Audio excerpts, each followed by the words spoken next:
তাদের জন্য রিজিকের ব্যবস্থা করা হতো না।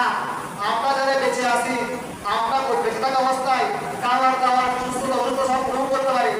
মারা যাওয়ার পরে আমাদের ক্ষমতা নাই, আমাদের সাধ্য নাই, আমাদের কোনো ক্যাপাসিটি নাই যে এক স্থান থেকে অন্য স্থানে ত্যাগ করবো, অথবা আমরা নিজে হেঁটে পায়ে হেঁটে ক্ষমতা দেওয়া আছে।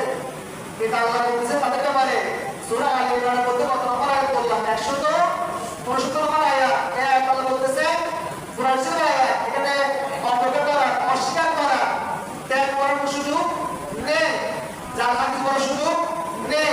এটা হচ্ছে আল্লাহর কালাম, আল্লাহর বাণী। আল্লাহ বলতেছেন তোমরা তাদেরকে মৃত্যুবরণ করেছে বলিও না। তা আমরা যদি দেখি সাহায্য কারা করেছে, নিঃসন্দেহে আমরা বলতে পারবো আল্লাহ